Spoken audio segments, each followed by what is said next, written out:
Bienvenue sur cette nouvelle vidéo en direct de Tallinn, en Estonie. L'heure est grave concernant l'immobilier français. On sort un petit peu du cadre de la bourse, des startups, sujet sur lesquels je parle principalement sur cette chaîne YouTube.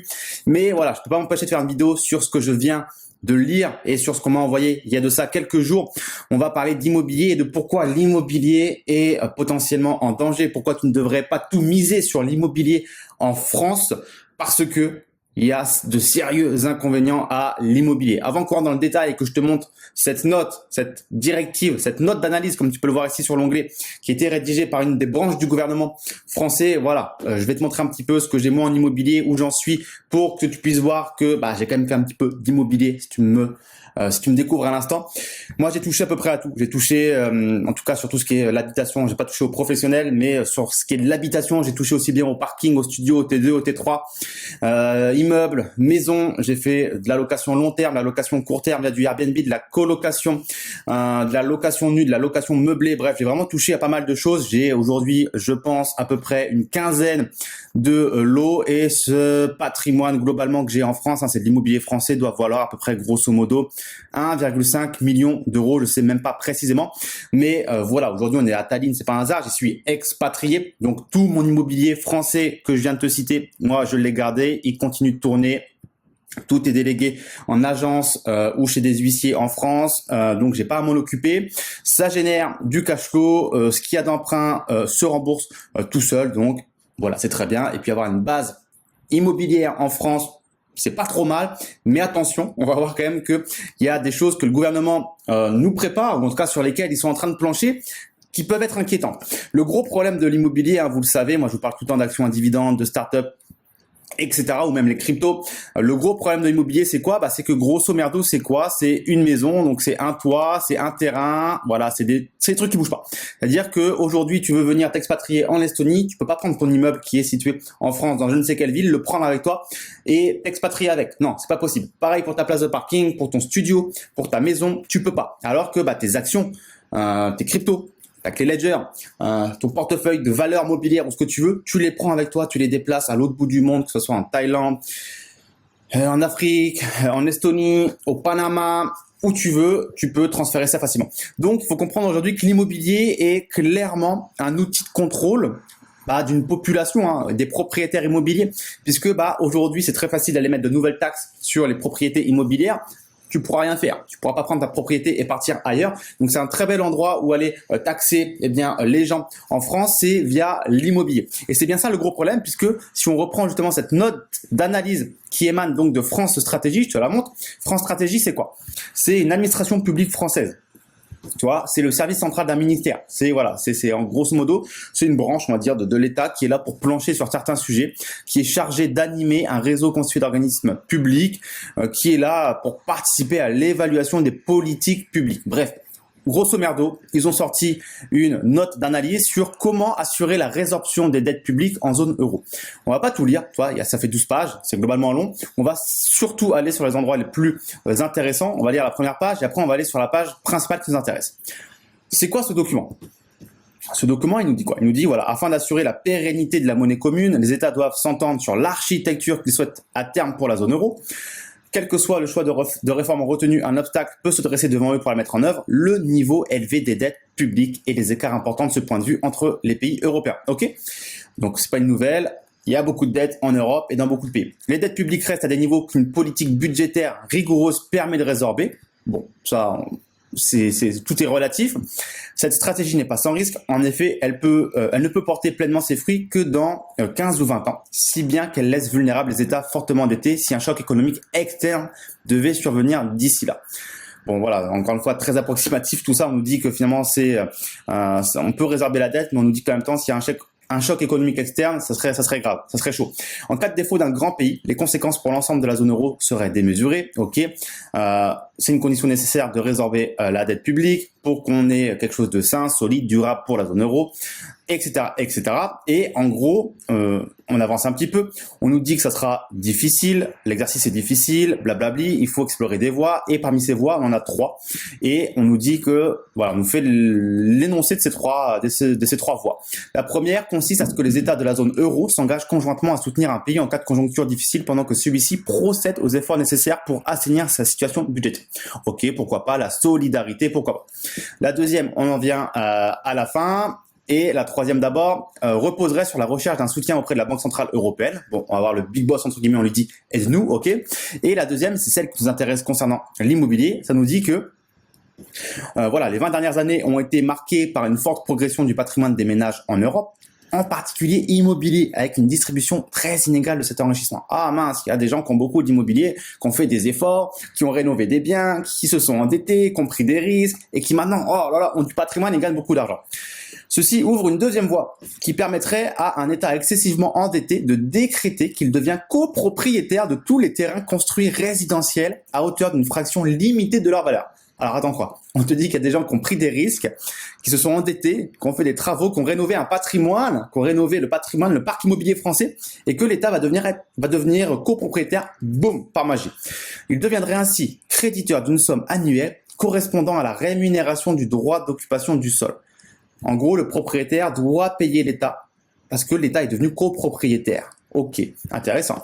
Tout propriétaire pourrait différer son paiement. Ah, on n'est pas obligé de payer, cool.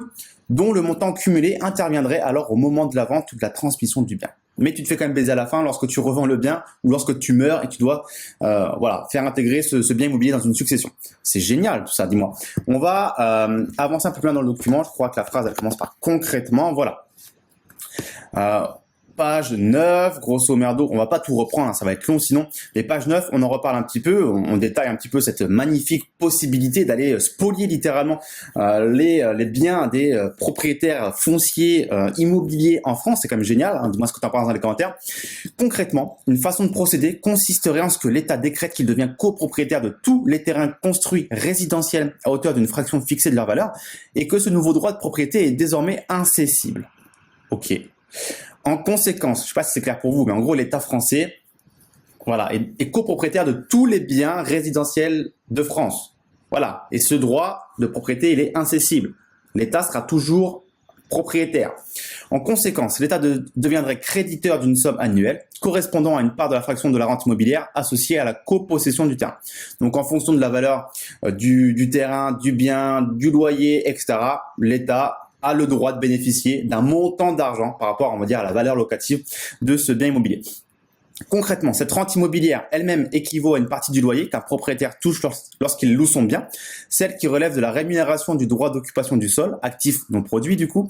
L'autre partie correspond au paiement par le locataire d'une consommation de services de logement liés à l'occupation de la maison ou de l'appartement, actif produit. C'est franchement, il y a de quoi tomber de sa chaise. Accrochez-vous bien les amis. Donc vraiment, what the fuck, je sais pas si c'est clair, je pense que c'est globalement clair, on n'a même pas besoin de revenir dessus. C'est littéralement de la spoliation. Donc c'est pour ça que quand je vous dis que un bien immobilier, c'est un outil parfait pour taxer parce que on peut pas le prendre et se barrer. Là, à l'annonce de ce genre j'allais dire une réforme, non, c'est pas une réforme, mais de cette note d'analyse, on peut pas se dire bon c'est terminé, moi l'immobilier, je le prends avec moi, je me barre. Non, c'est pas possible. Le seul choix c'est de revendre et d'accepter cette merde et de se barrer. Mais c'est pénible, toi, parce que aujourd'hui il se passe quoi T'as des squatteurs, eh ben tu peux pas les dégager. T'as des impayés, c'est pareil, c'est extrêmement compliqué. Maintenant avec le délire écologique, il faut que les DPE soient un minimum cohérent sur ce qu'ils émettent en CO2, sinon tu peux plus louer. Maintenant, on te dit que l'État va devenir copropriétaire de ton bien immobilier que tu as financé tout seul comme un grand, soit en achat cash ou en ayant fait un crédit à la banque.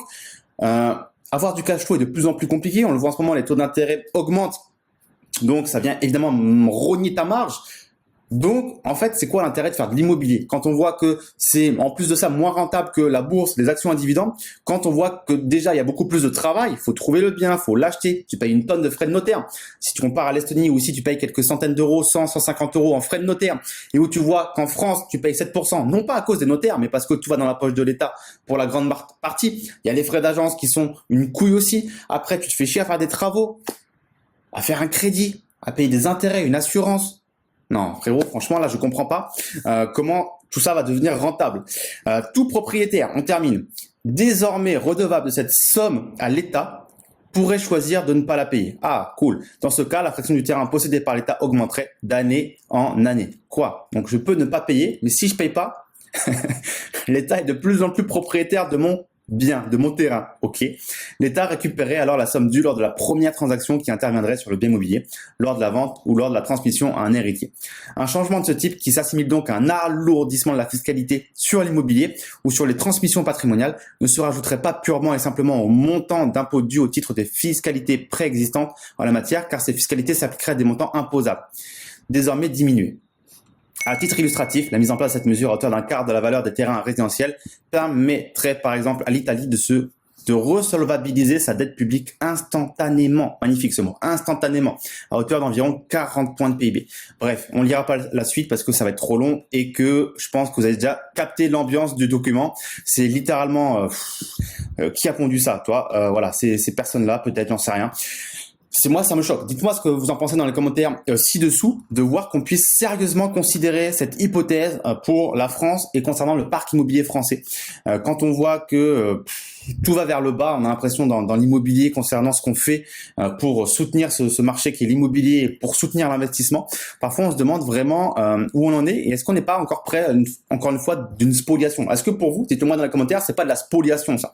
On l'a vu là récemment.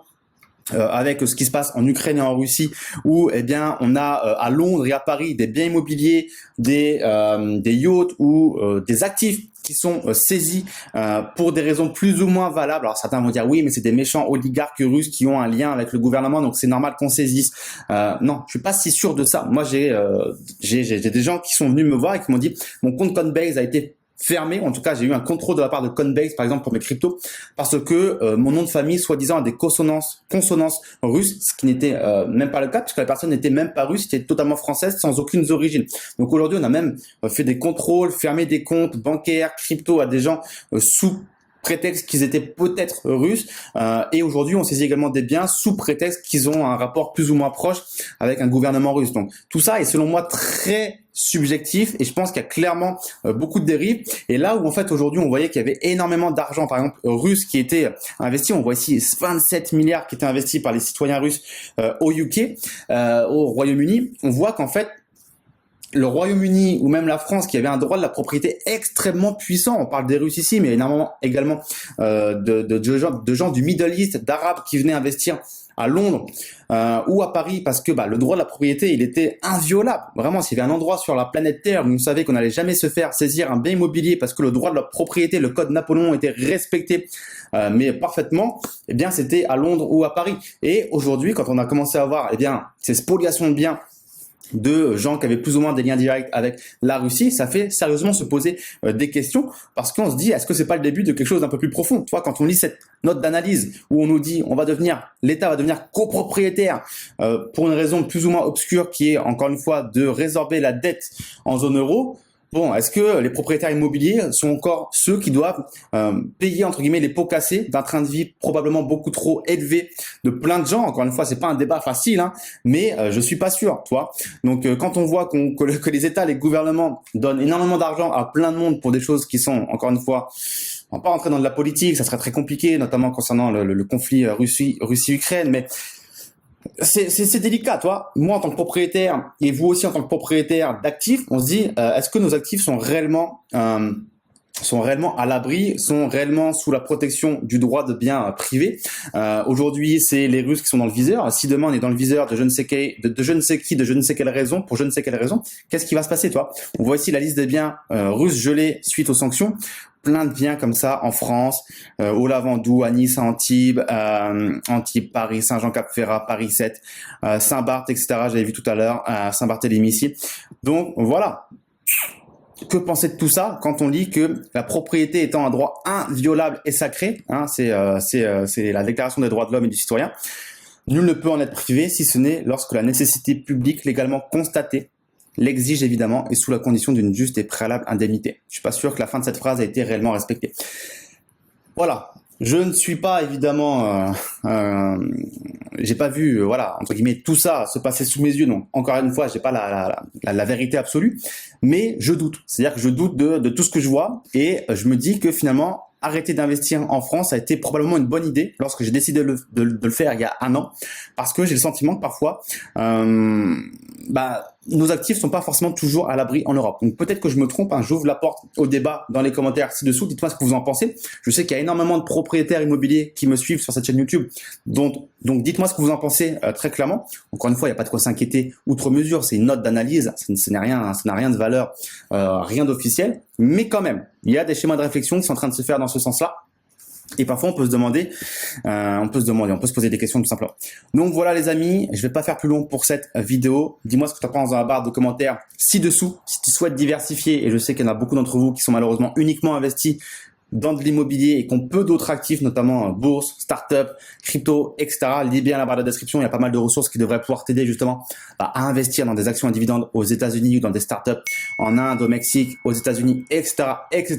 Donc tout est dans la barre de description et je te dis à très très vite pour une prochaine vidéo. Ciao, ciao.